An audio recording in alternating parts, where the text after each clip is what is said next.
Hello বন্ধুরা, দেখো আজকের ব্লগটা ঠাকুরঘর থেকে শুরু করছি। তা দেখো আজকে হচ্ছে বৃহস্পতিবার, আজকে পুজো দেব আমি, কারণ আজকে আমার শাশুড়ি মা বাড়ি নেই, তাই পুজোটা আজকে আমি করব। তাই সকাল সকাল স্নান করে নিয়েছি, দিয়ে ঠাকুর তোলা হয়ে গেছে ঠাকুর শয়ন থেকে তুলে নিয়েছি, নিয়ে এখন ঠাকুরদের সব স্নান করাবো। আর দেখো বৃহস্পতিবার দিন সব কিছু পাল্টাতে হয়, তা সেইগুলো সব পাল্টিয়ে নিচ্ছি। মা থাকলে মা এগুলো সব করে, সকালের পুজোটা মায়ে দেয়, মা তো নেই, মা গেছে মায়ের বাপের বাড়িতে, তাই আজ পুজোটা আমি দিয়ে নেব।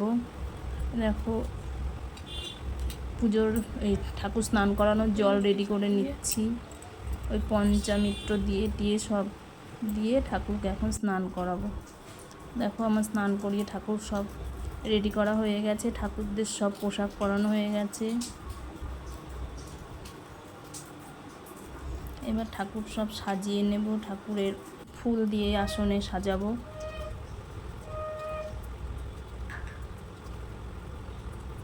এবার তো বৃহস্পতিবার দিন পুজোটা দিতে একটু দেরি হয়,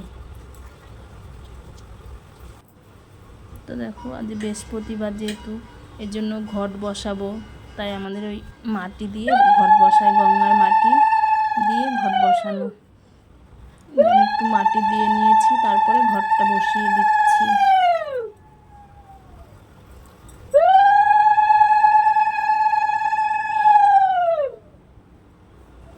দেখো লক্ষ্মী ঠাকুর আছে, আর পাশে রয়েছে আমার ঠাকুরদা আর ঠাকুমা,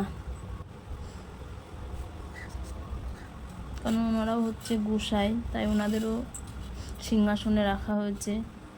আর দেখো আজকে আমি প্রসাদ দিয়েছি আম, গুজিয়া, আর দিয়েছি হচ্ছে ওই মা ক্ষীরের নাড়ু করে রেখেছিল, ক্ষীরের নাড়ু, এই আজকে প্রসাদ পুজোর। তা দেখো আমার সব কিছু পুরো কমপ্লিট হয়ে গেছে, এখন আরতি করব। আমি যেইটুকু পারি, মায়ের মতো অত ভালো করে পুজো দিতে পারি না,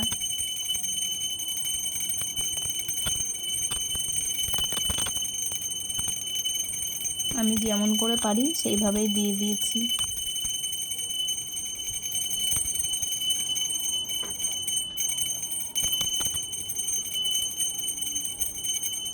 তো তোমাদের কেমন লাগলো আমাদের ঠাকুর সাজানোটা একটু বলো।